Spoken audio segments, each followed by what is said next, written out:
के तहत आने वाले आदमपुर में करीब 1,70,000 मतदाता हैं। 52 गांवों पर आधारित आदमपुर चौधरी भजनलाल परिवार का अजेय गढ़ कहलाता है। चौधरी देवीलाल, उनके पुत्र चौधरी रणजीत सिंह चौटाला, पूर्व मुख्यमंत्री बंसीलाल के पुत्र चौधरी सुरेंद्र सिंह, प्रोफेसर गणेशी लाल, पूर्व सांसद जयप्रकाश सरीखे नेताओं ने आदमपुर में अपना भाग्य आजमाया, लेकिन वे इस गढ़ में सेंध नहीं लगा सके।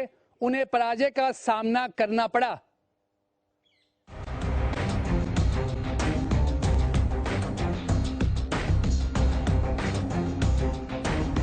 छह राज्यों की 7 विधानसभा सीटों पर उपचुनाव करने का ऐलान आज चुनाव आयोग के द्वारा कर दिया गया है। इसमें हरियाणा की बहुचर्चित सीट आदमपुर भी शामिल है। कुलदीप बिश्नोई के पाला बदल, यानी कांग्रेस से भाजपा में आने के बाद उनकी सदस्यता रद्द हो गई थी, जिसके कारण आदमपुर सीट रिक्त थी। अब चुनाव आयोग ने जैसे ही तारीखों का ऐलान किया, वैसे ही यहां राजनीतिक दलों की रणभेरी भी बज गई। सबसे पहले आप आदमपुर विधानसभा सीट की ऐतिहासिक राजनीति की जानकारी लीजिए। हरियाणा की कुल 90 विधानसभा सीटों में आदमपुर महत्वपूर्ण सीट। आदमपुर में पहली बार 1967 में चुनाव हुए। शुरुआत से आदमपुर में कांग्रेस के नेताओं का दबदबा रहा। आदमपुर भजनलाल परिवार की परंपरागत सीट मानी जाती है। 1968 से आदमपुर सीट पर भजनलाल परिवार का है दबदबा। आदमपुर से 9 बार विधायक रहे हैं पूर्व सीएम भजनलाल। आदमपुर से 4 बार विधायक बन चुके हैं कुलदीप बिश्नोई। साल 2019 में कुलदीप बिश्नोई जीते थे आदमपुर विधानसभा का चुनाव। साल 2019 में कांग्रेस के प्रत्याशी थे कुलदीप बिश्नोई। अब भाजपा में शामिल हो चुके हैं कुलदीप बिश्नोई। जैसे ही उपचुनाव की तारीखों का ऐलान हुआ, वैसे ही राजनीतिक प्रतिक्रियाओं का सिलसिला भी शुरू हो गया। एक तरफ कुलदीप बिश्नोई ने ट्वीट करते हुए चुनाव का स्वागत किया, तो वहीं कैबिनेट मंत्री कंवरपाल गुर्जर ने कुलदीप बिश्नोई के आने से भाजपा को फायदा मिलने की बात कही। तो वहीं नेता प्रतिपक्ष भूपेंद्र सिंह हुड्डा ने कांग्रेस की जीत का दावा कर दिया और आदमपुर को कांग्रेस का गढ़ बताया। वहीं इनेलो नेता ने भी कुलदीप बिश्नोई को आड़े हाथों लिया। भाजपा ने जब पिछली बार भी चुनाव लड़ा तो बहुत अच्छे वोट हमने पिछली बार भी प्राप्त किए थे, और जो जीतने वाले कैंडिडेट थे वो कुलदीप बिश्नोई जी थे। कुलदीप बिश्नोई जी ने बीजेपी ज्वाइन कर ली, तो ऐसे में तो और अच्छे चांस हैं, ज्यादा बढ़िया चांस है। निश्चित 100% भारतीय जनता पार्टी चुनाव जीतेगी।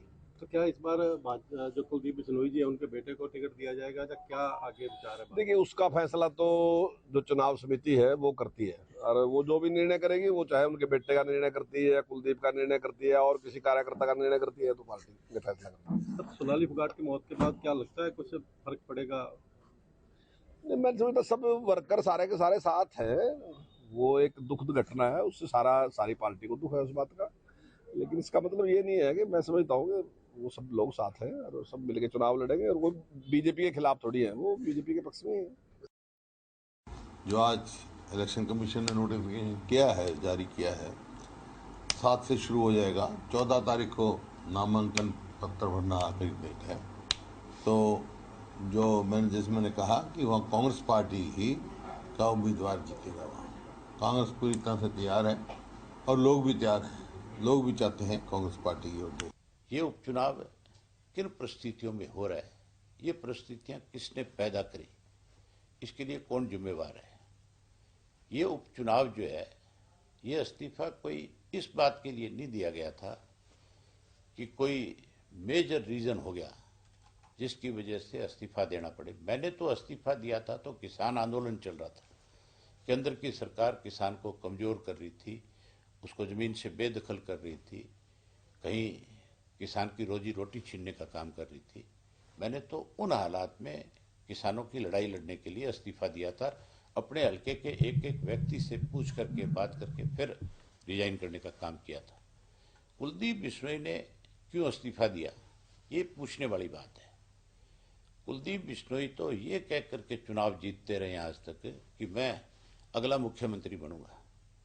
क्या वो मुख्यमंत्री बनने के लिए उन्होंने रिजाइन किया या अपने बेटे को राजनीति में स्थापित करने के लिए?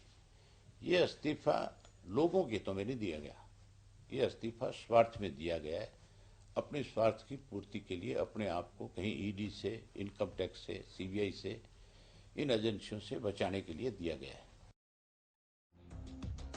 उपचुनाव की घोषणा का स्वागत है। इंतजार की घड़ियां खत्म हुई। एक बार फिर से आदमपुर का मुकाबला विरोधियों से होगा और हमेशा की तरह जीत आदमपुर की होगी। अब एक नजर आप आदमपुर के अंकगणित पर भी डालिए। कुलदीप बिश्नोई ने दर्ज की थी जीत। 29,471 वोटों से जीते थे बिश्नोई। कुलदीप बिश्नोई को मिले थे 51.7% वोट। दूसरे स्थान पर रही थी सोनाली फोगाट। सोनाली फोगाट को मिले थे 27.78% वोट। सोनाली फोगाट को पड़े थे 34,222 वोट। कुलदीप बिश्नोई को मिले थे 63,693 वोट। इसमें कोई दो राय नहीं कि आदमपुर सीट हमेशा से भजनलाल परिवार का गढ़ रही है। आंकड़े ये भी बताते हैं कि आदमपुर की जनता ने भजनलाल परिवार को बिना पार्टी सिंबल देखे विधानसभा पहुंचाने का काम किया। इसमें चाहे हरियाणा के पूर्व सीएम भजनलाल को 9 बार विधानसभा पहुंचाना शामिल हो या फिर उनके बेटे कुलदीप बिश्नोई को 4 बार विधानसभा पहुंचाना। लेकिन उपचुनाव के मामले में भाजपा का गणित हरियाणा में एक तरफा नहीं रहा। ऐसे में आदमपुर को लेकर भाजपा की भविष्यवाणी कितनी सही होगी, ये देखने वाली बात होगी। देखना यह भी दिलचस्प होगा कि क्या हुड्डा कांग्रेस की जीत के दावे की नैया पार लगा पाते हैं या जोश केवल बयानों तक ही रह जाएगा। इनेलो इस उपचुनाव में सिंगल का टैग हटा पाती है या नहीं, ये देखना भी दिलचस्प होगा। वहीं नए मेहमान आम आदमी पार्टी का स्वागत हरियाणा की राजनीति कैसे करती है, ये जानना भी दिलचस्प होगा। आदमपुर में अब तक कुल 16 चुनाव हुए हैं। उनमें 15 चुनावों में पूर्व मुख्यमंत्री चौधरी भजनलाल के परिवार का वर्चस्व रहा है। 9 बार चौधरी भजनलाल ने आदमपुर का हरियाणा विधानसभा में प्रतिनिधित्व किया, जबकि 4 बार कुलदीप बिश्नोई ने और 1 बार उनकी माता जसमा देवी ने और 1 बार उनकी धर्मपत्नी रेणुका बिश्नोई ने। आदमपुर वह हलका है जहां से चौधरी भजनलाल की अगर बात करें तो उन्होंने भी शुरुआत की अपनी सियासत की, साथ साथ कुलदीप बिश्नोई की भी सियासत की शुरुआत आदमपुर से हुई और रेणुका बिश्नोई की भी। अब तक 3 उपचुनाव वहां से जो आदमपुर से हो चुके हैं और यह चौथा उपचुनाव आदमपुर की इस धरती पर होने जा रहा है। देखने वाली बात होगी कि इस चौथे उपचुनाव में कौन कितना जोर लगाता है। यहां मुद्दा वही है जो अमूमन हलकों में रहता है, विकास से महरूम है। 1996 से बात करें तो आदमपुर हलका सत्ता से कभी नजदीक नहीं लग पाया। 1991 से लेकर 1996 तक हरियाणा में चौधरी भजनलाल मुख्यमंत्री रहे। उसके बाद चौधरी बंसीलाल की सरकार बनी। तब से लेकर अब तक चौधरी भजनलाल ने भी नई पार्टी बनाई, हरियाणा जनहित कांग्रेस। कुलदीप बिश्नोई कांग्रेस से भी जीते, लेकिन सरकार में यह हलका शामिल नहीं हो सका और विकास से लगातार पिछड़ता चला गया। इस हलके के गांव दडोली में हम इस समय मौजूद हैं और गांव के लोग हमारे साथ मौजूद हैं। इनसे जानते हैं कि क्या सूरत हाल है, विकास के मामले में अपने आप को कितना आगे पीछे पाते हैं और जो मौजूदा विधायक जो अब तक रहे और उन्होंने त्यागपत्र दे दिया, उन्होंने क्या हलके में करिश्मा करके दिखाया। अगर बात करें कुलदीप बिश्नोई ने अभी पार्टी छोड़ी और अब चुनाव आ चुका है, आप क्या मानते हैं कुलदीप बिश्नोई को कितने नंबर देते हैं? नंबर तो हमें घने दे दिया, मैंने वोट भी दे दिया। फिर मान ले, एक तो पानी की बहुत मोटी समस्या हमारे गाँव में है। हर चीज तो पानी के ऊपर ही है, इंसान की जीवन है पानी ही होता है।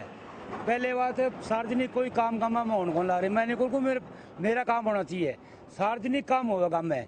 तो मान ले सरकार ने चाहो और वोट भी दिया, कुलदीप ने गले धंधे भी आए यहाँ। वो कह नहीं जाके पूछ लो, यो बटाया पर करना पूछ लो भी हमें भजनलाल परिवार ने वोट धंधे आया। फिर काम तो करवाओ हो रहा है, सीधी बात यही है। और क्या बताओ, और ये भाई ने पूछ लो। विधायक से उम्मीद रहती है कि उनकी हाजिरी रहनी चाहिए हलके में, इनकी हाजिरी कितनी मानते हैं? विधायक भी रह लिए, हाजिरी तो कोई बुला लेगा, आ जाना बुला तो नाव है। फिर वैसे काम तो करवाओ नहीं हल्का का, आपका हल्का में वोट लोगे तो काम तो करवाना ही पड़ेगा। अगर काम ही नहीं करवा तो कौन साल पहले वोट दे वहाँ पर आपके पानी की समस्या है, पानी की रोड की समस्या है, सार्वजनिक काम की हर काम की समस्या है। तो भाई काम तो मान लो विधायक करवाओ या MP करवाओ, फिर हल्का उनके बेटे ने भव्य बिश्नोई ने हिसार से चुनाव भी लड़ा था, लेकिन तीसरे नंबर पर आए थे। अब क्या लग रहा है, भव्य बिश्नोई का दोबारा से नाम आ रहा है कि उनको भी टिकट मिल सकती है? इतने भाई साहब कौन बता सकते हैं हम। पहले इलेक्शन के बारे में इतनी माले मारा कर, इतनी माले है जहाँ में सारा हल्का में फिर के देख के बता दिया। ये तो आप तो सारा फिर हो गए। दूसरे हल्के अगर बात करें दूसरी पार्टियों की, कांग्रेस की भी है। कांग्रेस की अब जैसे पहले लगातार कांग्रेस से चुनाव लड़ते रहे कुलदीप बिश्नोई, अब उन्होंने विचारधारा बदल ली। इसको क्या किस रूप में देखते हैं? दल बदला है उन्होंने, अब नए दल के साथ आपके बीच आएंगे। ये जैसे मान ले बीजेपी में गए है तो हार तो ना कदे आपकी जिंदगी में देखी को नहीं, तो वोट किरा में इना में पार्टी के हिसाब में और जुड़े थे, और भी बड़ी भारी पार्टी उसका है या कौन का इसका में मान ले भी और को नहीं हो है। बीजेपी की वोट भी है, आगे भी वोट है, तो भाई समूह जब फालतू वोटों में जीत सका है। सरकार को कितने नंबर देते हैं? गठबंधन की सरकार है, भाजपा लगातार 8 सालों से है हरियाणा में, उसको कितना आप कितने नंबर देते हैं उसको? पीछे अच्छे वोट आए हैं मान ले बीजेपी के भी। विकास के मामले में क्या विकास की कोई योजनाएं यहाँ आई? नहीं, वोट तो बढ़िया मान ले आने चाहिए, मान ले कुछ तो विकास सरकार करवाए, इसी बात को नहीं ना। कांग्रेस के उम्मीदवारों की बात करें तो कौन यहाँ पर लग रहा है आपको, कौन आता हुआ दिखाई दे रहा है? किसका नाम ज्यादा चर्चा में? ज्यादा चर्चा में तो उसके संपत सिंह आस्के का, संपत सिंह का छोरा या फिर जयप्रकाश। तो जैसे युवा पीढ़ी आ रही है, आप कह रहे संपत सिंह का लड़का आ सकता है, उनका नाम है गौरव संपत सिंह का, और इधर से इतनी बात कहूँ मैं, और नहीं भी विधायक बनने की बात तो कौन कही। एक और पार्टी भी आ रही है ना, आम आदमी पार्टी। हाँ, ये भी मान ले भी टिकट लेके तो आवेगी आम आदमी पार्टी कौन कोई तो भरकर खड़ा ही होगा और है। तो वो एक आप बता रहे थे कि अभी कांग्रेस में जो कुछ लोग शामिल हुए वो भजनलाल परिवार के बड़े नजदीकी थे, कौन लोग हैं? वे मान ले पोकर मल गए लड़के हैं, पोकर मल का लड़का मान ले प्रदीप बेनीवाल है, यो मान ले पार्टी के शामिल होया बड़ा उड्डा मान ले जाके चंडीगढ़।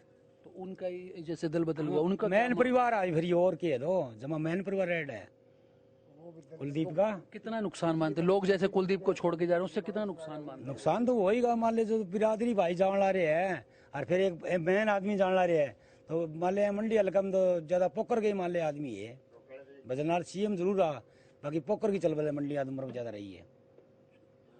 तो जैसे अभी कुलदीप बिश्नोई ने पार्टी बदली, 1998 से उन्होंने यहाँ से अपनी राजनीति शुरू करी, उसके बाद कांग्रेस में रहे, फिर हरियाणा जनहित कांग्रेस बना दी। अब एकदम से विचारधारा बिल्कुल उलट है, कांग्रेस की विचारधारा हरियाणा जनहित कांग्रेस की विचारधारा एक जैसी थी, अब भाजपा की नई विचारधारा थी, आप उसको किस रूप में देखते हैं?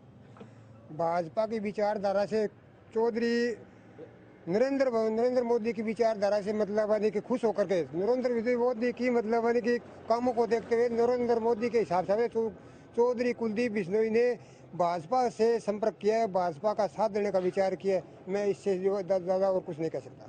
27 साल से हल्का आपका सरकार से दूर रहा, क्या लगता है इसी यही वजह रही कि जो विकास पूरा पहिया घुमा नहीं? कुलदीप बिश्नोई ऐसा है कि सत्ता से तो 27 साल हो गए दूर हुए, पर यूँ है कि वो अंदर हल्के का विकास कार्य भी करवाते रहे। ऐसा नहीं है वो विकास मतलब कर रहे, जितनी सरकार से उसको मतलब कोटे के हिसाब से जो ग्रांट मिलती रही वो हल्के में निरंतर लगाते रहे। जितना कोटे से जो ग्रांट है वो मतलब उससे इतना कितना विकास हो सकता है वो आप जानते ही हो। दिखते ही नहीं, वो कहते आते ही नहीं, विदेश में नहीं। ये तो मतलब अपोजिशन वालों का एक बवंडर फैलाया हुआ है भाई, ये मतलब इसी तरह से इस परिवार को बदनाम करो और सत्ता में मतलब नजदीक जाओ और एमएलए बनो। तो अब क्या लगता है, अब जैसे अब उपचुनाव दोबारा से हो गए, अभी उन्होंने दल बदल लिया, अब उपचुनाव होने जा रहे, अगर भव्य बिश्नोई आएंगे, कुलदीप बिश्नोई आएंगे, आप किसको मानते हैं, किसको आना चाहिए चुनाव मैदान? ऐसा है जी, उपचुनाव तो पहले भी बहुत हुए, वो चौधरी भजनलाल के मतलब के सत्ता में के खिलाफ भी उन्होंने मतलब उपचुनाव जीते। इस बार तो सत्ता में रहते हुए भी उपचुनाव है, तो ये तो मतलब कि जीतना 100% पक्का है। और कहे आप मतलब कोई भव्य बिश्नोई की बात, भव्य बिश्नोई एक भजनलाल मतलब परिवार का ही एक हिस्सा है, चाहे उसे आप चौधरी भजनलाल ही मान लो आप या कुलदीप बिश्नोई मान लो, उनमें एक ही विचार है, एक ही गुण है, एक ही मतलब भाव और स्वभाव एक जैसा है। आपको क्या लगता है कि जो इन्होंने बदलाव करा है, आपको क्या लगता है किसी दबाव में बदलाव करा या फिर कोई नहीं है? दबाव कुछ नहीं है। अच्छा, दबाव कुछ नहीं है, अपनी मर्जी से गए हैं। नहीं, जैसे कहते हैं ना कि विरोधी कहते हैं कि कोई वो ईडी आ गई, कोई सीबीआई आ गई, इसके डर से कुलदीप बिश्नोई ने बदलाव। ईडी की कुछ को नहीं आई, ईडी की करने बहुत आई है। घनी कीड़ी आई पहले बदनाथ जी के पास से भी कीड़ी घड़ी आई है कीड़ियाँ कुंड रहा जी।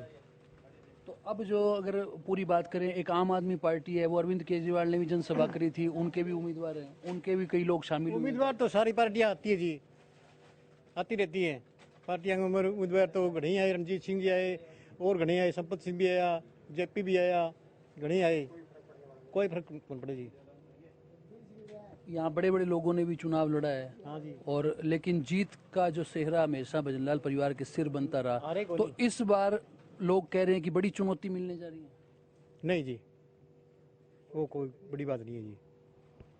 तो आपको क्या लगता है कि ये जो हल्का है आपका, जैसे लगातार जो इसमें पहले भट्टू से भी भट्टू था, फिर नया परिसीमन हुआ, उसमें नए गांव जुड़ गए, लेकिन भजनलाल इस परिसीमन के बाद भी अपनी सीट बचाने में कामयाब रहा, क्या कारण मानते हैं ऐसा? और अब जो है वो नई विचारधारा के साथ आए, आपको क्या लगता है कितनी बड़ी चुनौती उनको झेलनी पड़ेगी? देखो जी, कहने की बात रही है कि भजनलाल का हल्का है, भजनलाल ही आए बार जीता है, हारने वाला कोई चांस ही नहीं मिलता। आगे सरकार ना बने तो जो कोई मतलब नहीं, बाकी आने वाला समा ठीक ही बता रहे हैं। एक और भी बात है कि जैसे अब ये बदलाव किया इन्होंने और लगातार हल्के से जो नदारद रहे हैं, नुकसान हो रहा है इनका, इसी से नुकसान हो रहा है, बार बार बदलते हैं, बार बार बदलते हैं, नुकसान हो रहा है। वो कहते हैं भजनलाल जी बड़े लोगों के बीच रहते थे और ये दूर आना जाना जरूरी था, ये आते नहीं जाते नहीं, एक बार वोट मिली है बस आपके घर बैठ के आराम से। कभी किसी को वो जरूरी मेन उसके घर आते हैं, वैसे ये नहीं पर्सनल काम में 6 महीने में 2 गेड़े मार लिए, 4 गेड़े मार लिए, गांव को संभालिया, कोई दुख सुख पूछा अभी काम है या नहीं, वो नहीं करते ये। पिछली बार भाजपा की सोनाली फोगाट थी, उसने बड़ी टक्कर दी थी, इस बार कहते हैं कि उसकी बहन को टिकट दे रही आम आदमी पार्टी। देखो जी, वो तो वक्त ही बताएगा, समय पर ही बता रहे सारा। जयप्रकाश के नाम की चर्चा है, कितनी पहले भी जयप्रकाश चुनाव लड़ चुके हैं, थोड़े से मार्जिन से हार गए थे, इस बार क्या लगता है कि कोई जयप्रकाश को अगर कांग्रेस टिकट देती है कुछ नया हिसाब किताब बन जाएगा? टक्कर देंगे जी, टक्कर देंगे जयप्रकाश खुल के। कांग्रेस की बात करें तो आप किसको ज्यादा मजबूत उम्मीदवार मानते हो? सबसे ज्यादा मजबूत उम्मीदवार कौन रहे? जयप्रकाश या संपत सिंह, दो ही है जी, मेन 2 ही है।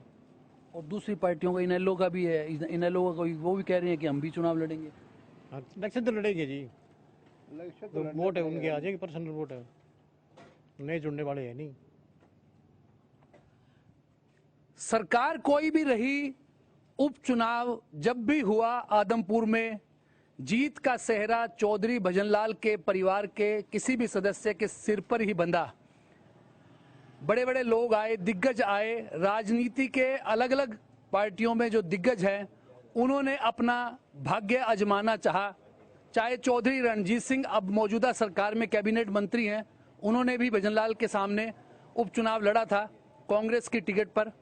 प्रोफेसर गणेशी लाल हैं, गवर्नर हैं आजकल उड़ीसा के, उन्होंने भी चौधरी भजनलाल के सामने चुनाव लड़ा था। लेकिन चुनाव में चाहे दिग्गज उतरे, लेकिन जीत जो है वो चौधरी भजनलाल के पारिवारिक सदस्य को या चौधरी भजनलाल को ही मिली। यह इस आदमपुर की एक खास बात है कि 16 चुनाव में, जैसा मैंने पहले बताया कि 16 में से 15 चुनावों में जीत और वर्चस्व जो रहा वो चौधरी भजनलाल के परिवार का ही रहा। वीडियो जर्नलिस्ट विकास के साथ अमित तिवारी, हरियाणा न्यूज, आदमपुर। साल 1967 में आदमपुर विधानसभा क्षेत्र अस्तित्व में आया था। उस समय एच सिंह ने 251 वोटों के अंतर से यह चुनाव जीता था। उसके बाद 1968 में चौधरी भजनलाल आदमपुर से विधायक का चुनाव जीते। तब से लेकर अब तक लगातार उनका ही परिवार यहां से चुनाव जीतता आ रहा है। अगर बात करें तो उपचुनावों की, 3 उपचुनाव अब तक इस सीट से हो चुके हैं जिनमें भजनलाल परिवार का ही वर्चस्व रहा, यानी कि भजनलाल के परिवार ने ही हैट्रिक लगाई। अब यह चौथा उपचुनाव यहां होने जा रहा है। समस्याएं भी हैं, सत्ता भी है, तमाम और भी मुद्दे हैं। हम इस समय मौजूद हैं आदमपुर के क्रांति चौक में। यह क्रांति चौक है और यह पूरा जो रोड है वो बस स्टैंड की ओर जाता है। क्रांति चौक नाम जरूर है, लेकिन यहाँ विकास की क्रांति आना अभी बाकी है। लोगों का कहना है कि 2 दशक से भी ज़्यादा पुरानी यहाँ जल भराव की समस्या है, कोई समाधान नहीं हो रहा। आदमपुर से चुनाव जरूर होते हैं, लेकिन विकास से आदमपुर अभी महरूम है। 27 साल का राजनीतिक बनवास कहें, क्योंकि 1996 में बंसीलाल सरकार आई थी, तब से लेकर अब तक सत्ता का स्वाद आदमपुर नहीं चख सका है। हालांकि चौधरी भजनलाल 3 बार हरियाणा के मुख्यमंत्री रहे, उस समय यहाँ जरूर सड़कें बनी, बिजली आई, लेकिन उसके बाद से लगातार जो है वो विकास की गति मंद पड़ती गई। करीब 27 साल हो गए जब आदमपुर हलका सत्ता से काफी दूर रहा है। अब चौथा उपचुनाव होने जा रहा है। चेहरे वही हैं, कुलदीप बिश्नोई या उनके पुत्र भव्य बिश्नोई के नाम की चर्चाएं हैं। सरकार के साथ वे इस बार हैं। भारतीय जनता पार्टी गठबंधन के वे उम्मीदवार बनेंगे या उनके पुत्र बनेंगे, यह अभी तय होना बाकी है। उम्मीदवार अभी तय नहीं है, चुनावी बिसात बिछ चुकी हैं। अगर आदमपुर की बात करें तो जैसा क्रांति चौक में कहा कि लगातार 2 दशक से भी ज़्यादा समय हो चुका है जब यहाँ जल भराव की भयंकर समस्या है। मानसून आता है, बरसात होती है, उसके बाद 7-8 दिनों तक लगातार दुकानें नहीं खुल पाती। लोगों का यही कहना है। यहाँ मौजूद है हमारे साथ कुछ लोग आदमपुर को लगातार पुराने समय से जान रहे हैं और चुनाव में अपनी भागीदारी जरूर देते हैं, लेकिन विकास के लिए क्या कहते हैं इनसे जानते हैं। आदमपुर में आप ये क्रांति चौक में विराजमान है, यहाँ पर काफ़ी जो मुद्दे हैं, काफ़ी जल भराव की समस्याएं बताई गई है, क्या कहेंगे? बस जी सारे काम मीडिया में होते हैं, भाई बोल दिया भाई कल ये कर देंगे वो कर देंगे, होता कुछ नहीं है यहाँ पे। 20-25 साल हो गए कुलदीप को, बिश्नोई को, लेकिन कोई का विकास नहीं है यहाँ पे। बजलाल के टाइम पे बहुत विकास था, ये आदमपुर हल्का भी मानता है इस बात को, लेकिन उसके बाद में कोई विकास नहीं है यहाँ पे 1% भी। अब आदमपुर गांव है, मतलब वहाँ से हिसार के लिए डाबर रोड के उधर जाना होता है, तो वहाँ से कोई गुजर नहीं सकता। औरतें हैं तो 3-3 फुट पानी चढ़ा हुआ है, घर से बाहर नहीं निकल सकते। पशु भी परेशान है, आदमी परेशान है, हर चीज़ की परेशानी है यहाँ पे। ये गड्ढे हैं यहाँ पे, सिविल हॉस्पिटल के आगे से इतने गड्ढे हैं, बस कोई अगर बीमार आदमी हो तो रास्ते में पूरा हो जाए, ऐसा हाल है। सड़कों का और पानी की जो आपने कहा कि भराव की दिक्कत आती है, उसके लिए क्या कोई कोशिशें नहीं हुई, कोई मांग नहीं उठाई गई? मांग बहुत उठाई गई है जी, मांग पूरी हो जाती है जाते ही पूरी होती है, लेकिन बातों में, रियल में नहीं होती। काम होते नहीं है, लेकिन मना नहीं होता काम को। क्या कारण है, विधायक ध्यान नहीं देते या क्या मजबूरी है? मजबूरी क्या थी, अपने खुद के बिजनेस है इनके। आदमपुर में बस ये आते हैं, अभी इलेक्शन है, शायद 1 महीना हो रहा है, अभी तक तो प्रचार स्टार्ट नहीं किया अभी तक इन्होंने। और यहाँ के आदमपुर की पब्लिक है, वो बावड़ी भी लगा लो, फटफटी मान लो, एक फटफटा नहीं होता, वो फटफटा ही है भाई। यहाँ भाई कुलदीप है, कुलदीप को देना है वोट, लेकिन विकास को देना चाहिए ना, चाहे कुलदीप हो, चाहे बीजेपी, कांग्रेस, जो भी है, आम आदमी, किसी को 2 वोट, लेकिन विकास हो उसको 2 वोट। तो इस बार क्या लगता है कि कोई बड़ी चुनौती झेलनी पड़ेगी कुलदीप बिश्नोई को? जैसे पिछली बार उन्होंने लोगों से भरसक वोट मांगे, लोगों के पास पहुंचे, दौड़ भाग ज़्यादा करनी पड़ी, इस बार कितनी बड़ी चुनौती मांगी? बहुत बड़ी चुनौती है, काम करोड़ों ये 2 गाँव है, जीतना बहुत दौर है अब की बार। किससे रहने वाली है टक्कर, कौन लग रहा है, किसके, कौन सी ऐसी पार्टी आएगी जो टक्कर देगी? कांग्रेस ही देगी टक्कर। भाजपा सरकार भी है, क्या देगी, जीतेगी अब की बार। लोग समझदार हो गए, पब्लिक है भाई, वो बावड़ा बुत्था नहीं होता जो पहले थे भाई, चलो भाई उसके पीछे, अब लोग जाते हैं विकास के पीछे। पहले कुलदीप कांग्रेस में थे। हाँ, कांग्रेस में थे, तब बोलते थे कि ये करप्शन है, इसमें बीजेपी में ये भी वीडियो आई थी इनकी, कल की वीडियो है, ये देखो आपको दिखाता हूँ एक बार मैं, कुलदीप बिश्नोई जी की, ये देखो। यार मैं हमेशा कहता रहा हूँ कि मनोहर लाल खट्टर सबसे अपरिपक्व और सबसे फेल चीफ मिनिस्टर साबित हुए हिंदुस्तान के इतिहास में। और ऐसा आपको लगता है? क्योंकि विकास नहीं हुआ है, बहुत ज्यादा एरोगेंट है, ईगो बहुत ज्यादा है, काम कुछ किया नहीं है और मोदी जी के नाम पे ही वोट मांगते रहते हैं। खुद के नाम पे मुख्यमंत्री को मांगना चाहिए कि मैंने इतने यूनिवर्सिटियां बनाई, मैंने इतने कॉलेजेस खोले या मैंने इतना पानी जल का लेके आया, वो कुछ और मैं हमेशा कहता रहा हूँ कि ये है ना, अब ये बात बोल के और ये अभी दोबारा बीजेपी में जा रहे हैं। एक बार पहले ये खड़े हुए थे तब बोले कि मेरी एक ही है, भाई किसी पे भरोसा कर लेना लेकिन बीजेपी पे मत करना, और अब खुद बीजेपी में है। क्या लग रहा है इस हल्के में अब उपचुनाव होने जा रहा है, 3 नवंबर को वोट डलेंगे, आप क्या मानते हैं कि क्या चुनावी तस्वीर इस इलाके की है? कुलदीप बिश्नोई जीतेगा। जैसे लोग कहते हैं कि वो आते नहीं हल्के में और विकास नहीं हुआ, जैसे जल भराव की समस्या, इस चौक पर कई दिक्कतें हैं। जल भराव थी आया मान ले सरकार में ये हुआ काम, तो इतना दिन विपक्ष में आए, सरकार में आए ये काम होगा आदमपुर का। जैसे काफ़ी लोग नज़दीकी लोग वो भी छोड़ के जा रहे हैं, उससे क्या नुकसान होगा? कुछ तो फर्क पड़ेगा। जैसे एक तो पहले इजी जीत होती थी कि चेहरा भजनलाल जी का था और चुनाव जीतना ही है बिश्नोई परिवार से, इस बार क्या लग रहा है, कितनी ज़्यादा टक्कर मजबूत मिलेगी आगे से, कितना ज़्यादा संघर्ष करना पड़ेगा चुनाव में? टक्कर तो होगी, फिर जीतेगा कुलदीप भी। क्या कारण है, क्यों जीतेंगे? वो भजनलाल का काम करवाए हुए पुराना, आदमपुर भजनलाल का बनाया हुआ है। लोग अभी तक ये बात नहीं समझ पा रहे। विकास की गति मंद है, लेकिन कुछ लोगों को उम्मीद है कि यहाँ पर चुनौती जरूर राजनीतिक तौर पर बड़ी मिलने वाली है। देखने वाली बात होगी कि क्या रहेगा। अभी चुनावी बिसात बीत चुकी है, लेकिन मोहरे सजना बाकी है। कुलदीप बिश्नोई आएंगे या भव्य बिश्नोई, अभी इसमें भी संशय है। हालांकि अगर भाजपा गठबंधन सरकार की बात करें तो कुलदीप बिश्नोई के साथ साथ गठबंधन सरकार के लिए भी आदमपुर का उपचुनाव एक अग्नि परीक्षा ही है, क्योंकि इससे पहले भी भाजपा सरकार 2 उपचुनाव देख चुकी है।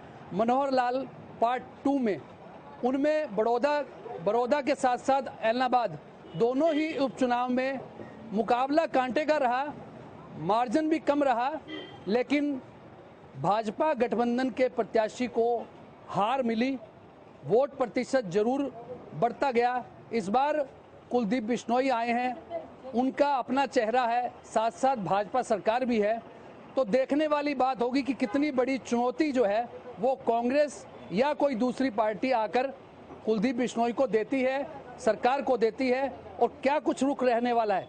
लेकिन मुद्दे वही हैं, विकास से महरूम है इलाका। 27 साल का राजनीतिक वनवास जो है वो आदमपुर ने झेला है, तो इस बार क्या कुछ करिश्मा होगा, क्या ज़्यादा बड़ी संघर्ष जीतने के लिए कुलदीप को करना पड़ेगा, अभी यह भविष्य के गर्भ में है। 3 नवंबर को मतदान होगा, 6 नवंबर को जो है मतगणना होगी, तब पता लगेगा कि आदमपुर में प्रतिनिधि कौन चुनकर आता है। वीडियो जर्नलिस्ट विकास के साथ अमित तिवारी, हरियाणा न्यूज़, आदमपुर।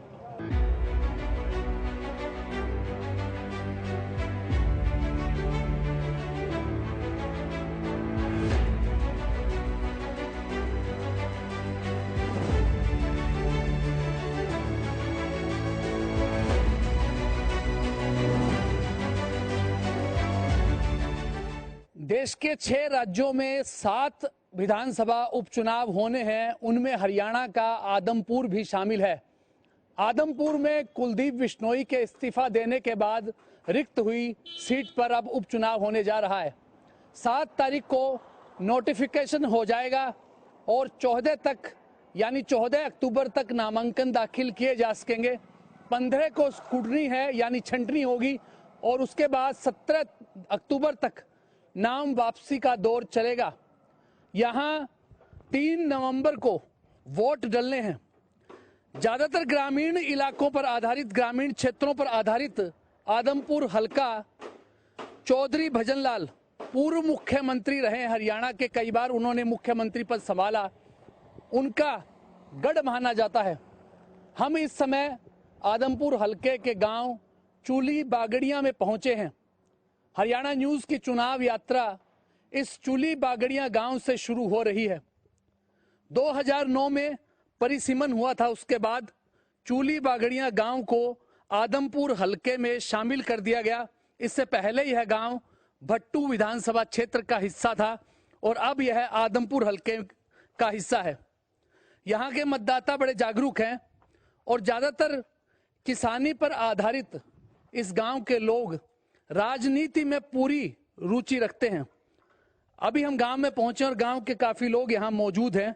इनसे जानते हैं कि हलके की अब सियासी तस्वीर क्या है और क्या मानते हैं वे कि आगे इस चुनाव में क्या होने जा रहा है।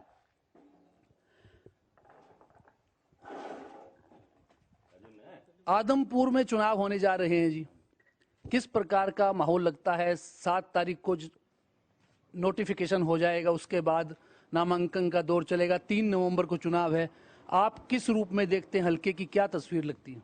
हल्के में जी कांग्रेस और की टक्कर होगी या नहीं है? भाजपा का चांस बहुत कम है। ये कुलदीप इसमें कोई काम ही नहीं करते जी। ये जब इलेक्शन होते हैं 1 महीना आते हैं, उसके बाद आते ही नहीं। बदनाल जी के हिसाब से वोट मिले इनको पीछे। हमारा गांव के अंदर लोग कोई भी नहीं गए थे भाई हमारा ये काम कर दे। ये बार बार वे कहता था एक ऐसा गांव है चूली बागड़ियान, कोई मांग नहीं करता है। चीज माने मंडी में गया हाथों हाथ मिली और कहता बोले थे मेरे कन आया करो, बड़ी पीछा देर काम करा लिया करो। बदनलाल जी का ये काम, बदनलाल जी मारो कौन करो? एक कुलदीप आवा ही कौन माना आर समारा ही कौन भाई। खात है बीज है लारा कणका बीजी गेहूं जद मेठी टोया छिड़कने वाले लाठी टोया ना माना खाद मिले ना डीएपी मिले ना यूरिया मिले। अच्छा सोसाइटी में आवे कोई ट्रकड़ो ले आवे बिम के बन दिया खाताड़ा ने। अब सारा गांव का खाता कौन खुला है जनाब के करा बताओ थे। मैं तो आ रहा कुलदीप बिश्नोई से तंग कोई और कोई कैंडिडेट आए वो याद हो ना बिन और पिता ले करे पता बिंगो देख कोई समाधान हो तो टाल कर दिया पर्ची गर्मी की वो ही आवश्यक है। तो पहले कुलदीप बिश्नोई कांग्रेस से चुनाव लड़ते रहे, बीच में उन्होंने हजका भी बनाई, उसमें भी चुनाव लड़ा। अब जो है वो नई विचारधारा के साथ भाजपा के साथ आए हैं। आपको क्या लगता है गठबंधन सरकार के प्रति आपका क्या रुझान? को भाजपा में दाप गया मैं तो माना तो है नाक चीना तबा दिया बीजेपी सरकार। कोई तो कह कोई मैं कहने ला रहा और माना कड़ी जेल में बिठावा तो मैं बड़ी तैयार हाँ बैठ जा। क्या दिक्कत लग रही है सरकार से? क्या दिक्कत है? सरकार कह रहा तो बीज देनी माना सही खाद देनी मन तो बात चाहिए, माने को नौकरी चाहिए नहीं, मन तो खेत में पैदावार चाहिए बा हमारा वही कौन मैं तय करे। तो क्या माना जाए कि हल्का वासियों की जो आपका नाराजगी है वो कुलदीप बिश्नोई के साथ है या भाजपा के साथ है? किसके साथ? साथ हो रही है हमारी तो भाजपा की सागे टक्कर लिया हमें तो इन माने कांग्रेस याची मारी कुटी किन किन दे ली बीज ही नकली दिए है नरमंगो 3 साल बीमा कटती है भाई। अरे बीमा कट गया कोई मुआवजा नहीं, केसीसी का बीमा कटा लियो काट ले बैंक में बंग माने ब्याज ही कौन दे मारून तो काटता है। कोई आपने कोई मांग रखी होगी विधायक ने, जैसे आपके विधायक रहे उनके सामने आपने बात रखी कभी कि हमारे को मुआवजा नहीं मिला फसल बीमा योजना का? मारो काम कौन दे जी मांगने वो एक रिकॉर्ड दिया है देता कौन क्यों बिंग ले रिकॉर्डा भुगत लिया देखी जी मजदूरी कर लिया दौरा सर के थार पर गए 2 आना की मजदूरी कर लिया पेट तो बढ़ी जी। अब जो अगर बात की जाए तो कांग्रेस का और दूसरे जो उम्मीदवार है इनेलो भी है, आम आदमी पार्टी, उसको लेकर क्या कहते हैं आप? कैंडिडेट पे बात है जी, कैंडिडेट कौन आए कैंडिडेट पे है। कांग्रेस का कौन कैंडिडेट आए, ज्यादा उम्मीद जेपी की है। अगर जेपी आए तो जेपी जीतेगा जी। नहीं, आम आदमी पार्टी ने भी यहाँ पर पहले जनसभा की, अरविंद केजरीवाल आए। वो तो देखो जी मौके वोट मिलेंगे जी, उनको भी वोट मिलेंगे जी, अच्छे वोट मिलेंगे लेकिन टक्कर में नहीं है जी। तो एक बात, पहले सोनाली फोगाट ने चुनाव लड़ा था, भाजपा की हार गई थी। अब उनकी बहन के बारे में कहा जा रहा है कि रुकेश पूनिया उनकी बहन है, वो आ जाएगी यहाँ। वो तो देखो जी कौन सी पार्टी से आए, पार्टी पे डिपेंड है जी। हो सकता है निर्दलीय हो, वो तो मौके की बात होगी। कुल मिलाकर क्या लगता है आपको, इनेलो का, कांग्रेस का, किन के आपस में टक्कर किसके बीच रहने वाली है? कांग्रेस की और भाजपा की टक्कर रहेगी। ऐसी चर्चा है कि भव्य बिश्नोई अब इस बार चुनाव मैदान में उतर सकते हैं। वो देखो जी, भी आगे टिकट पे बिटे है, फिलहाल कोई बात नहीं है। नहीं, जैसे वो उनके हल्के में मौजूदगी रहती है। नहीं है जी मौजूद, कहाँ आते हैं जी, वो सभी देश में घूमते हैं, शकल से नहीं जानते उनको वो कैसे। एक महीने आते हैं, इलेक्शन होते हैं जब। गांव चूली बागड़िया में मौजूद इस समय जो लोग हैं, उनकी बातें जो है वो सरकार के लिए खतरे की घंटी हो सकती है। न केवल भाजपा गठबंधन सरकार के लिए, बल्कि कुलदीप बिश्नोई और उनके परिवार के कोई सदस्य चुनाव मैदान में उतरते हैं, उनके लिए भी उनकी बातें खतरे की घंटी हो सकती है, क्योंकि उनकी नाराजगी जो है विकास के साथ साथ जो खेती के मुद्दे हैं, उन तमाम मुद्दों को लेकर उनकी कुलदीप बिश्नोई के साथ साथ भाजपा के प्रति नाराजगी देखी जा रही है। कैमरामैन विकास के साथ अमित तिवारी, हरियाणा न्यूज़, गांव चूली बागड़िया, आदमपुर। मैं राम प्रसाद गढ़वाल, निवर्तमान जिला पार्षद हूँ। हल्का मेरा आदमपुर है। आप जैसे देखते हुए आए भी होंगे गाड़ी के थ्रू, भाई सड़कें बद हाल है, बुरा हाल है, सीवर व्यवस्था ठप पड़ी है। और आदमपुर गांव में 5 से 7 गांव ऐसे हैं जो पानी में डूबे पड़े हैं, और 17-18 ऐसे गांव हैं जैसे बालसमंद, बांडाहेड़ी, बुढ़ा, खारिया, डोबी, तेलनवाड़ी, कुतियाड़ी, गुड़साड़। उन लोगों को जब भयंकर गर्मी होती है तो पीने का पानी भी राजस्थान से लाना पड़ता है। ये सरकार के लिए बड़े शर्म की बात है कि जो आदमपुर हल्का कहता है भाई ये पेरिस बना दिया, 54 सालों से एक परिवार यहाँ दादा लाई जो चली आ रही है, उस परिवार ने इस हल्के का भट्ठा बिठाने का काम किया है। और अब लोगों के पास उम्मीद की एक ही किरण है कि आम आदमी पार्टी की हरियाणा में एंट्री हो चुकी है। अरविंद केजरीवाल की जो शिक्षा स्वास्थ्य का मॉडल है वो लोगों को बड़ा पसंद आ रहा है। हम गांव में पिछले 8, 10, 20 दिन से जा रहे हैं और लोगों से मिल रहे हैं, तो लोग बड़ा चाव करके और इस मॉडल को पसंद कर रहे हैं। कह रहे हैं भाई अगर गरीबी दूर होगी, नारों से नहीं होगी। जवाहरलाल जी ने नारा दिया गरीबी हटाएंगे, इंदिरा जी ने नारा दिया गरीबी हटाओ, राजीव गांधी जी ने नारा दिया गरीबी हटाओ, अब उसी का बेटा राहुल भी नारे लगा रहा है भारत जोड़ो गरीबी हटाओ। लेकिन गरीबी हटेगी सिर्फ और सिर्फ शिक्षा से। कोई व्यक्ति शिक्षित होगा तो वो अच्छे समाज का निर्माण करेगा, कोई व्यक्ति शिक्षित होगा वो अपने परिवार के लिए रोजी रोटी का प्रबंध करेगा, कोई व्यक्ति शिक्षित होगा तो डॉक्टर भीमराव अंबेडकर ने जो सपना देखा था सबको शिक्षा एक समान। तो चुनाव तो देखो आता जाता रहे, सरकार अब भी काम नहीं कर रही है। आदमपुर का कहीं विकास है तो कोई सरकार आगे सामने दिखावे जनता को भाई ये विकास हो रहे हैं। विकास के नाम पे आदमपुर में 0 है। और जिस तरह गांव की जो समस्या चल रही है, उपचुनाव तो इतना जल्दी करा दिया, 7 साल से गांव में सरपंच नहीं है। पूरे हरियाणा के अंदर अगर इलेक्शन होना तो सबसे पहले सरपंचों का होना था, और ये उपचुनाव इतना जल्दी करा दिया। किसानों की क्या समस्या है? किसानों की समस्या है, मैं एक समस्या लेके आया हूँ। मेरे जो फसल ब्यौरा मेरा ये है पोर्टल, ये काम नहीं कर रही है सरकार का। अब भी पटवारी के पास गया, तहसीलदार के पास गया, और मैंने जीरी निकाल ली 1 तारीख को। मेरी धान की फसल 5 एकड़ की, वो बिक नहीं रही है। ऑनलाइन के अंदर मांगते हैं, इसके अंदर जो ये 2 कॉलम है ये वेरीफाइड नहीं आ रहे हैं। तहसीलदार बोल रहे हैं अभी मेरे पास इसका सोल्यूशन नहीं है। आज मैं रेस्ट हाउस के अंदर तहसीलदार से मिल के आया हूँ, मैडम ने बोला है भी इसका सोल्यूशन अभी तक मेरे पास नहीं है, मैं नई आई हूँ। ये काम था पहले वाले तहसीलदार का, अब ये OTP नहीं आ रही है तो मैं कहाँ से करूँ? ये कहीं सिस्टम में कमी है इनके, तहसीलदार ने ऐसा बोला है। सरकार कहती है किसानों के लिए मुआवजा और सब दिलाने की व्यवस्था करी है, फसलों का, खराब फसलों का मुआवजा देते हैं, बीमा कटता है। मुआवजा कहाँ मिलता है? मुआवजे के नाम पर सरकार है 0। 4 महीने से आज भी आदमपुर तहसील के अंदर किसान बैठे हैं।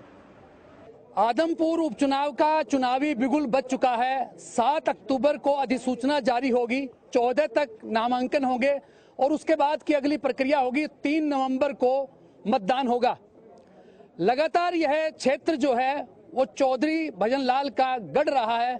1968 से जब पहली बार चुनाव मैदान में उतरे थे चौधरी भजनलाल, उसके बाद से बड़े बड़े दिग्गज उनको टक्कर देने आए, लेकिन निढाल हो गए और यह अभेद्य दुर्ग ही बना रहा। 4 बार से विधायक हैं कुलदीप बिश्नोई, लगातार उनके परिवार का वर्चस्व इस सीट पर रहा है। अब उपचुनाव के बाद वे लोगों के बीच पहुंच रहे हैं और हल्के की फिर से ताह ले रहे हैं कि क्या कुछ आगे रहने वाला है। हमारे साथ चौधरी कुलदीप सिंह बिश्नोई है, इनसे जानते हैं कि चुनाव में क्या रणनीति रहने वाली है। एक और खास बात है, कांग्रेस की विचारधारा से लगातार जुड़े रहने के बाद अब एक नई विचारधारा भारतीय जनता पार्टी का कमल का फूल उन्होंने थामा है, तो उनसे जानते हैं नई विचारधारा के साथ आगे का क्या एजेंडा रहने वाला है। कुलदीप जी, आपका स्वागत हरियाणा न्यूज में। चुनाव की बिसात बीत चुकी है, आप अभी आगे हैं, क्या मान रहे हैं इस हल्के में? देखिए, बहुत ही अच्छा, जैसे हमेशा इस हल्के के अंदर माहौल रहता है, क्योंकि ये चुनाव जब भी आते हैं तो ना तो चौधरी भजनलाल लड़ते हैं, ना कुलदीप बिश्नोई, ना भव्य। आदमपुर हल्का चुनाव लड़ता है। ये हमारे परिवार के लोग खड़े हैं सारे, हमारा कोई वोटर नहीं है, यहाँ पारिवारिक सदस्य हैं। इसीलिए हमेशा आदमपुर वर्सेस अलग रहता है, अदद रहता है, तो उसमें हमेशा आदमपुर जीतता है। और इस बार मैं समझता हूँ जो मुझे वोट पड़ा था 2019 में, उससे कहीं ज़्यादा वोट इस बाई इलेक्शन के अंदर हमें मिलेगा। बड़ी चर्चा है कि युवाओं को तरजीह दी जाए, आपकी भी एक उम्मीद है कि भव्य बिश्नोई लाई जाए आगे। क्या आपको लग रहा है कि भव्य बिश्नोई उम्मीदवार के रूप में मजबूत रहेंगे या आप रहेंगे? देखिए, ये सब साथी चाहते हैं कि भव्य बिश्नोई चुनाव लड़े, कि जंग है, युवा पीढ़ी है और हिंदुस्तान के इतिहास का सबसे शिक्षित राजनेता बन सकता है, क्योंकि जो आदमी टॉपर रहा है स्कूल में, कॉलेज में, इंटरनेशनल लेवल पे ब्लू ब्लेजर होल्डर ऑक्सफोर्ड में, हार्वर्ड में पढ़ के आया, तो निसंदेह नौजवान लड़के उसको पसंद करेंगे कि उसकी शिक्षा का फायदा हम उठाएं। लेकिन चुनाव कौन लड़ेगा इसका फैसला भारतीय जनता पार्टी करेगी। आदमपुर के हल्के के मेरे लोग चाहते हैं कि भव्य चुनाव लड़े। कुलदीप जी, अभी मैंने कहा कि विचारधारा बदली है, भाजपा की रीति नीति अलग तरह की है, आप उसमें कैसे फिट अपने आप को पाते हैं? देखिए, एक बेस भाजपा का और हमारा एक तरीके का सेम रहा है। इसका कारण मैं बता सकता हूँ कि भारतीय जनता पार्टी सिद्धांतों वाली पार्टी है और भजन कीर्तन जो कहते हैं ना, भगवान पहनते हैं या राम मंदिर है, या इनकी सोच हिंदुत्व और प्यार मोहब्बत की रही है, और वही बिश्नोई समाज की रही है। हम भी पर्यावरण प्रेमी हैं, जीव रक्षा वाले और भजन कीर्तन करने वाले, भगवान में विश्वास करने वाले, भाईचारा बना रखने वाले, तो कहीं ना कहीं नींव हमारी सेम है। लेकिन निस्संदेह कांग्रेस पार्टी के हिसाब से हमारा कुछ राजनीतिक रूप से थोड़े आइडियोलॉजिकल डिफरेंस है सोच के अंदर, वो धीरे धीरे सीख लूँगा मैं। कुलदीप जी, विकास हर चुनाव में मुद्दा रहता है, तो आदमपुर भी लंबे समय से विकास के मामले में मंद गति से चल रहा है। 26 साल का, जैसे आप अभी बता रहे थे कि वनवास झेल रहा है आदमपुर, तो क्या उम्मीद है जो इतनी विकास की जो योजनाएं पीछे रह गई, उनके लिए अब क्या उम्मीद लेकर आपके पास आए लोग? बिल्कुल ठीक है, विकास कैसे करवाए तो मैंने बहुत हैं, लेकिन 350 करोड़ रुपए, जैसे मैंने अभी कहा कि पिछले 2.5 साल में परियोजनाएं मैं करवा चुका हूँ। लेकिन जिस प्रकार चौधरी भजनलाल जी की सरकार में ताबड़तोड़ काम होते थे, एक ज़बरदस्त दिखते थे काम, ज़बरदस्त हो रहे हैं, वो काम सत्ता में रह के हो सकता है। तो अभी मैंने 530 करोड़ रुपए के एस्टीमेट के मुख्यमंत्री से काम मंजूर करवा लिए थे, जो भी पाइपलाइन में से टेंडर होने के प्रोसेस में थे। अगर ये एक हफ्ता भी चुनाव लेट होता तो टेंडर हो जाते, फिर काम इलेक्शन में भी हो सकते थे। तो मेरी सोच ये है कि जो काम पिताजी अधूरे छोड़ गए थे, उनको काफ़ी मंद गति से मैं करवा पाया, लेकिन करवा रहा था, उसको मैं बहुत तेज गति से आगे बढ़ाना चाहता हूँ। क्रांति चौक की बात करें, जल भराव का मुद्दा है, सड़कें टूटी फूटी हैं, गड्ढों में सड़कें हैं, सड़क गड्ढों में समझ नहीं आता, तो क्या उम्मीद की जाए इस बार, क्या आप वादा करते हैं? हाँ, देखिए, आदमपुर से मैंने वादा किया है अभी कि अगली बारिश के अंदर एक बूंद पानी रहने नहीं दूंगा। उसका काम ऑलरेडी हमारा 23 करोड़ रुपए का एस्टीमेट है, काम ऑलरेडी चल रहा है, जो कि 30% आदमपुर में पाइपलाइन बिक चुकी है बरसाती पानी निकासी की। टोटल मैंने 69 करोड़ रुपीस के एस्टीमेट के काम मुख्यमंत्री से ज्वाइनिंग से पहले मंजूर करवाए थे, जो मैंने मीडिया के अंदर कागज दिखाया भी था। इसमें बरसाती पानी निकासी था, जिसके अंदर सीवरेज पूरे आदमपुर और जवाहर नगर के बदलने का था, पूरे आदमपुर और जवाहर नगर के पीने के पानी के सारी पाइपलाइन ब्रांड न्यू डलवा रहे थे। अभी हम वो मंजूर है, टेंडर भी हो चुका है उनका, बस अभी शुरू होने वाला है काम। तीसरा, सड़कों की आपने बात की, 29 करोड़ रुपए का एस्टिमेट बना है, वो भी हमारा प्रोसेस टेंडर प्रोसेस पे था अगले इसी बुधवार को, मतलब कल, लेकिन अब आचार संहिता लग गई। अगर एक हफ्ता लेट होते तो वो सड़कें 29 करोड़ रुपए वाला जो मंजूर शुदा सड़कें हैं, दुष्यंत चौटाला जी से मंजूर मैंने करवाई थी और वो मंजूर होकर सड़कें शुरू हो जाती। तो अभी नवंबर में चुनाव है, तो मैं समझता हूँ बाय जनवरी एंड तक आदमपुर हल्के के अंदर पाइपलाइन, सीवरेज व्यवस्था, बरसाती पानी और सड़कें बम की तरह काम हो जाएगा। कुलदीप जी, एक और महत्वपूर्ण बात, हमने चूली बागड़ियां से अपनी आज चुनाव यात्रा शुरू की। उस दौरान लोगों ने एक बात की शिकायत की कि कुलदीप बिश्नोई चुनाव जीतने के बाद हमारे बीच कम आते हैं। देखिए, ये मैं बात को सही नहीं मानता हूँ। जितनी कान मुका दुख सुख में मैं जाता हूँ या हमारा परिवार जाता है, मेरा चैलेंज है कोई पॉलिटिकल फैमिली पूरे हिंदुस्तान के अंदर नहीं जाती होगी, दुख सुख में शामिल होते हैं। लेकिन ये बात तय है कि हर दुख सुख में शामिल होना मुश्किल है, क्योंकि मुझे आदमपुर के अलावा हिसार लोकसभा, पूरा प्रदेश और राजस्थान तक जाना पड़ता है। तो अकेला आदमी सब जगह मैं नहीं पहुंच सकता हूं, लेकिन मेरा परिवार है, कोई न कोई जरूर जाता है। दूसरी पार्टियों की अगर बात करें, कांग्रेस के पास अभी तक उम्मीदवार का कोई चेहरा तय नहीं हो पाया है और लगातार बाहरी उम्मीदवार की बात जहां तक की जा रही है। आम आदमी पार्टी भी दस्तक दे रही है, पहले अरविंद केजरीवाल और भगवंत मान यहां अपना पग फेरा डाल चुके हैं। आप क्या मानते हैं, किससे आपकी लड़ाई रहेगी, कांग्रेस से या आम आदमी पार्टी? पहली बात तो आपने कहा कि वो कैंडिडेट शामिल नहीं कर पाए, कैंडिडेट को लड़ने को तैयार नहीं हो रहा। वो तलाश रहे हैं कैंडिडेट को लड़ ले आदमपुर में। आदमपुर हल्के की जनता से डरते हैं लोग इतने कि उनके पास कोई कैंडिडेट चुनाव लड़ने को तैयार नहीं हो रहा कांग्रेस पार्टी के अंदर। और जहाँ तक आम आदमी की बात है, आम आदमी पार्टी चुनाव से पहले कहाँ थी, अरे चुनाव के बाद कहाँ रहेंगे लोग? कांग्रेस चुनाव से पहले कहाँ थी, चुनाव के बाद कहाँ रहे? ये लोग सिर्फ चुनावी परिंदे हैं तो गलत नहीं होगा। चुनाव के बाद ये फुर हो जाएंगे सारे। चुनाव से पहले भी भजनलाल परिवार यहाँ रहा, चुनाव के दौरान भी रहेगा, चुनाव के बाद भी रहेगा। 54 साल का हमारा प्यार है आपस में, विश्वास दोनों का हमने जीता। कुलदीप जी, भाजपा भी पहले से 2 उपचुनाव हुए जो सत्ता में आने के बाद, जो अब सेकंड टर्म मनोहर लाल जी की रही, उसमें 2 उपचुनाव में उन्हें हार का सामना करना पड़ा। ये तीसरा चुनाव है, उसमें आपका भी चेहरा है और भाजपा सरकार का भी चेहरा है। क्या मानते हैं, कितनी बड़ी अग्नि परीक्षा आप दोनों के लिए? देखिए, वह तो केक वॉक है, बाकी चुनाव तो चुनाव होता है, चुनाव की तरह लड़ना चाहिए। लेकिन मैं ये कह सकता हूँ कि ये चुनाव आने वाली 2024 की किसकी सरकार बनेगी उसकी नींव रखने वाला चुनाव। और मेरा ये दावा है, जनता के विश्वास पे कह रहा हूँ, मेरा ये दावा है कि जितना वोट 2019 में मुझे पड़ा उससे कहीं ज़्यादा वोट इस चुनाव में देखने को मिलेगा। इसमें यह है कि यहाँ 2 प्रकार के वोट हैं, चौधरी भजनलाल फैमिली और एंटी चौधरी भजनलाल फैमिली। उसके साथ अब भारतीय जनता पार्टी का आशीर्वाद भी जुड़ गया, तो सोने पे सुहागे वाली बात है। तो निस्संदेह हमारा वोट बैंक बहुत बढ़ेगा। एक आखिरी सवाल, 3 उपचुनाव में हैट्रिक लगा चुके हो आपका परिवार, अलग अलग नेता रहे, क्या लगता है ये चौथा उपचुनाव है, जीत का चौका कितना जोरदार लगेगा? जबरदस्त चौका नहीं, छक्का लगा देंगे इस बार हम हर हाल के अंदर। Thank you. ये थे हमारे साथ कुलदीप बिश्नोई, और लगातार जो है वो सक्रिय हो चुके हैं चुनाव के लिए, और उनका दावा है कि 3 उपचुनाव में पहले उनका परिवार हैट्रिक लगा चुका है। 14-15 चुनाव जो जीत चुके हैं, उसके बाद इस उपचुनाव में भी वो मजबूत से उम्मीदवारों के साथ टक्कर देंगे, और न केवल टक्कर देंगे बल्कि रिकॉर्ड मतों से जीत का चौका भी लगाएंगे। वीडियो जर्नलिस्ट विकास के साथ अमित तिवारी, हरियाणा न्यूज, गांव बालसमंद, आदमपुर। हर पिता की चाहत तो होती है कि उसका पुत्र आगे बढ़े। कुलदीप बिश्नोई भी आदमपुर उपचुनाव के बहाने भव्य बिश्नोई को आगे बढ़ाने की चाहत रखते हैं। यह देखने वाली बात होगी कि भारतीय जनता पार्टी का शीर्ष नेतृत्व भव्य बिश्नोई को उम्मीदवार बनाकर क्या कुलदीप बिश्नोई की चाहत का सम्मान करता है। अगर बात करें दूसरी पार्टियों की, आदमपुर उपचुनाव में किसी भी अन्य पार्टी ने अभी अपने पत्ते नहीं खोले हैं।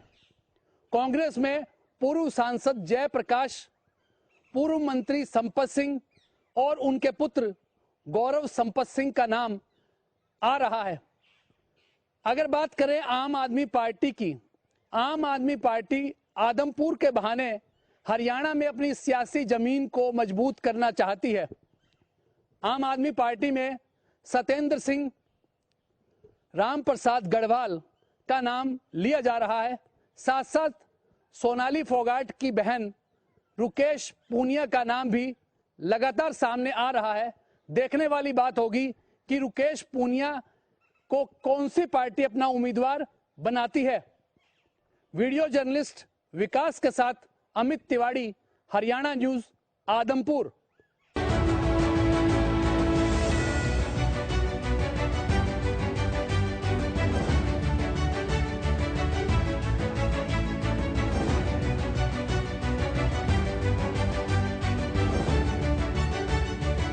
8 दिन कदे आपकी जिंदगी में देखी कोई जितना 100% पक्का है। ये बजनाड़ क्या रखा है, टक्कर तो होगी, फिर जीतेगा कुलदीप। ये सब साथी चाहते हैं कि भव्य बिश्नोई चुनाव लड़े, कि जंग है, युवा पीढ़ी है, बम की तरह काम हो गए। जबरदस्त चौका नहीं, छक्का लगा देंगे इस बार हम हर हाल में।